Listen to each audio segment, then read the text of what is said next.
Let me begin by saying, as a Muslim, as a representative of Islam, I would consider myself an ambassador for Islam, a believer in Islam, a follower of Islam and its Prophet. So in that capacity, let me begin by apologizing to Anne-Marie for the Bali bombings. I apologize for the role of my religion and me and my people, for the killing of Theo van Gogh, for 7/7. Yes, that was all of us. That was Islam, that was Muslims, that was the Quran. I mean, astonishing claims to make in the very first speech tonight, on a day like today, where the Conservative Prime Minister of the United Kingdom is having to come out and point out that these kind of views are anathema. And I believe you're trying to stand for the Labour Party to become an MP in Brighton. If you do, and you make these comments, I'm guessing you'll have the whip withdrawn from you, but then again, UKIP's on the rise, they'll take you, the BNP, they might have something to say about your views. This is what Mehdi Hasan always does. By the way, just on a factual point, since we heard a lot about the second speaker, about how backward we Muslims all are, on a factual point, you said that Islam was born in Saudi Arabia. Islam was born in 610 AD. Saudi Arabia was born in 1932 AD. So you were only 1,322 years off. Not bad? Not bad start there. Talking of maths, by the way, a man named Al-Khwarizmi was one of the greatest mathematicians of all time, a Muslim, worked in the golden age of Islam.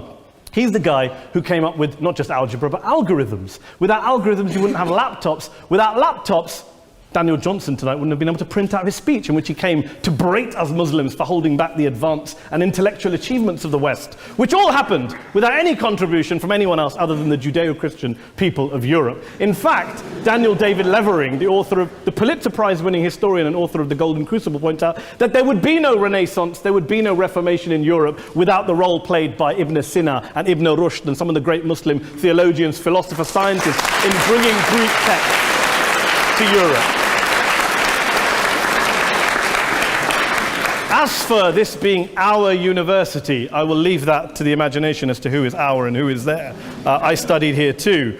An astonishing set of speeches so far making this case tonight. A mixture of just cherry-picked quotes, facts and figures, self-serving, selective, a farrago of distortions, misrepresentations, misinterpretations, misquotations. Daniel talked about my article in the New Statesman, which got me a lot of flack, where I talked about the anti-Semitism that is prevalent in some parts of the Muslim community, which indeed it is. Of course, I didn't say in that piece that it was caused by the religion of Islam. In fact, modern anti-Semitism in the Middle East was imported from, finish the sentence, Judeo-Christian Europe, where I believe some certainly bad things happened to the Jewish people. In fact, Tom Friedman, Jewish-American columnist in the New York Times, told me in this very chamber last week that he believed, had Muslims been running Europe in the 1940s, 6 million extra Jews would still be alive today. So I'm not going to take lessons in anti-Semitism from someone who's here to defend the Judeo-Christian values of a continent that murdered 6 million Jews. Moving swiftly on. Yes. Absolutely. Well, I'm about to make that point. No, I'm about to make that point. You're right. I agree with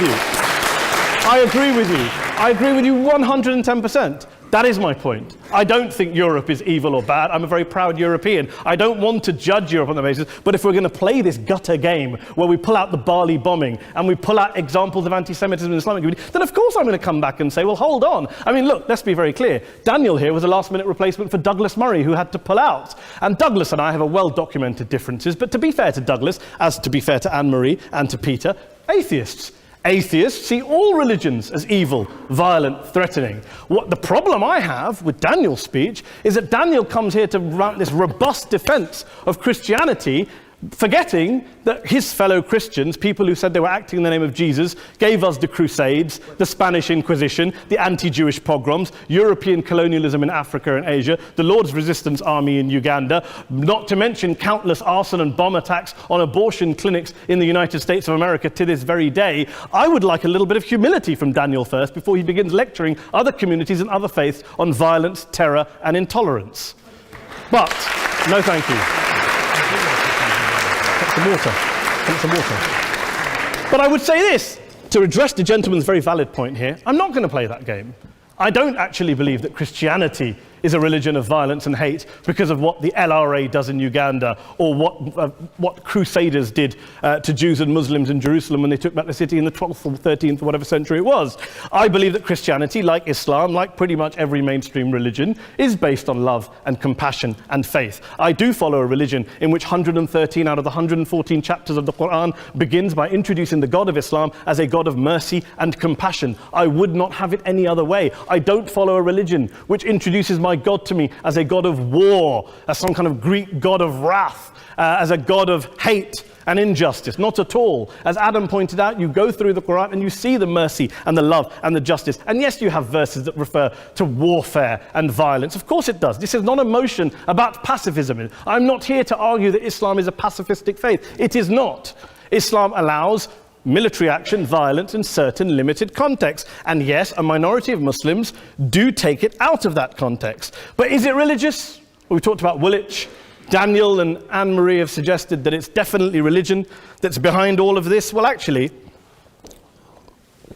what I find so amusing tonight is we're having a debate about Islam, and the opposition tonight have come forward. We have a graduate in law, a graduate in modern history, a graduate in chemistry, and you know, I admire all of their intellects and their abilities, but we don't have anyone who's actually an expert on Islam, a scholar of Islam, a historian of Islam, a speaker of Arabic, even a terrorism expert or a security expert or a pollster, let alone to talk about what Muslims believe or think. Instead, we have people coming here, putting forward these views, putting forward these sweeping opinions. Listen to Professor Robert Pape of the University of Chicago, one of America's leading terrorism experts, who, unlike our esteemed opposition tonight, studied every single case of suicide terrorism between 1980 and 2005, 315 cases in total. And he concluded, and I quote, "There is little connection between suicide terrorism and Islamic fundamentalism or any of the world's religions. Rather, what nearly all suicide terrorist attacks have in common is a specific secular and strategic goal to compel modern democracies to withdraw military forces from territory that the terrorists consider to be their homeland." And the irony is, when we talk about terrorism, the irony is that the opposition and the Muslim terrorists, the Al-Qaeda types, actually have one thing in common, because they both believe that Islam is a warlike, violent religion. They both agree on that. They have everything in common. Osama bin Laden would be nodding along to everything he's heard tonight from the opposition side. He agrees with them. The problem is that mainstream Muslims don't. The majority of Muslims around the world don't.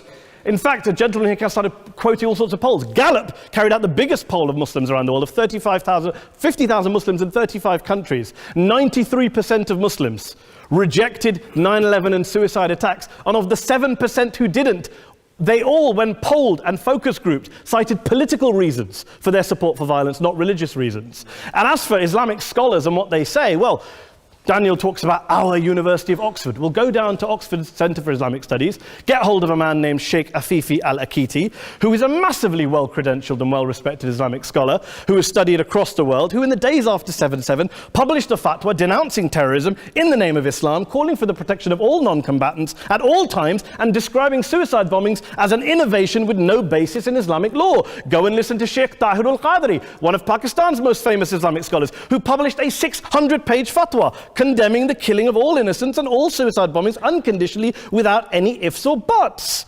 There's nothing new here. This is mainstream Islam, mainstream scholarship, which has said this for years. You don't go out and kill people willy-nilly in the high street or anywhere else, on a bus or a mall, based on verses of the Quran that you cherry-pick without any context, any understanding, any interpretation, or any commentary. Point of information. Please.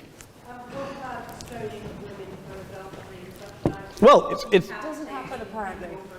I didn't say it doesn't happen at all. I never said it didn't happen. I don't blame Islam. Yes, it's a very good point. And a lot of us are campaigning against that. And we're campaigning against it in the name of Islam. We're campaigning against it in the name of various interpretations of Islam. Anne-Marie comes and scares us with her talk of Sharia law. I would like to see the book of Sharia law. It doesn't exist. People argue over what Sharia law is. And you empower the extremists by saying there is only one version. You empower them all. I don't believe you took any interruptions, Anne-Marie, so I think you should stay there for a moment. Several countries. Here's what we're dealing with. Here's what we're dealing with. We are dealing, I took your point. Here we are dealing with a 1400-year-old global religion followed by 1.6 billion people in every corner of the world, a quarter of humanity, of all backgrounds, cultures, ethnicities. And yet the opposition tonight wants to generalize, stereotype, smear in order to desperately win this debate. And here's my question, if we're going to generalize and smear. If, okay, people say yesterday's bombers, and we've got to be careful, there's a trial going on, were yesterday's attackers, motivated by Islam? Big debate. I don't believe they were. Let's say they were. Let's say Faisal Shahzad, the Times Square bomber, was motivated by Islam. Let's assume, for sake of argument, that Richard Reeves, the shoe bomber, was motivated by Islam. If Islam is responsible for these killings, if Islam is what is motivating these people, and Islam is therefore not a religion of peace, a religion of war, then ask yourself this question: why aren't the rest of us doing it? Why is it such a tiny minority of Muslims are interpreting their religion in the way that the opposition claim they are? Let's assume there are 16,000 suicide bombers in the world. There aren't. Let's assume there are for the sake of argument. That's 0.001% of the Muslim population globally. What about the other 99.99% of Muslims who the opposition tonight either ignore or smear? The reality is that the rest of us aren't blowing ourselves up tonight. The reality is that the opposition came here tonight not worried about the fact that me and Adam might pull open our jackets and blow ourselves up tonight because we're followers of a warlike warrior religion which wants to take over Europe and Daniel's university. The issue is this.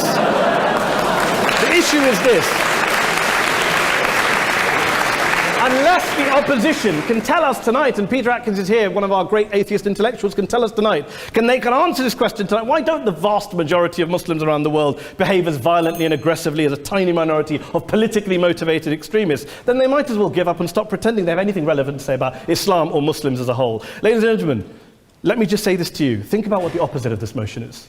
If you vote no tonight, think about what you're saying the opposite of this motion is. That Islam isn't a religion of peace, it's a religion of war, of violence, of terror, of aggression. That the people who follow Islam, me, my wife, my retired parents, my 6-year-old child, that 1.8 million of your fellow British residents and citizens, that 1.6 billion people across the world, your fellow human beings, are all followers, promoters, believers in a religion of violence. Do you really think that? Do you really believe that to be the case? They say that in the Oxford Union, the most famous debate was in 1933 when Adolf Hitler looked out for the result of the King and Country motion, where they voted against fighting for King and Country, and Hitler was listening out for the result. Well, tonight, 80 years on, there are two groups of people around the world who I would argue are waiting for the result of tonight's vote. There are the millions of peaceful, non-violent, law-abiding Muslims both in the UK, Europe, Asia, Africa and beyond, who see Islam as the source of their identity, as a source of spiritual fulfillment, of hope, of solace. And there are the phobes, the haters, the bigots out there who want to push the clash of civilizations, who want to divide all of us into them and us and ours and their. Ladies and gentlemen, I urge you all not to fuel the arguments of the phobes and bigots. Don't legitimize their divisions. Don't legitimize their hate. Trust those Muslims who you know, who you've met, who you hear, who don't believe in violence, who do want you to hear the peaceful message of the Quran as they believe it to be taught to the majority of Muslims, the Islam of peace and compassion and mercy, the Islam of the Quran, not of Al-Qaeda. Ladies and gentlemen, I beg to propose this motion to the House. I urge you to vote yes tonight. Thank you very much for your time.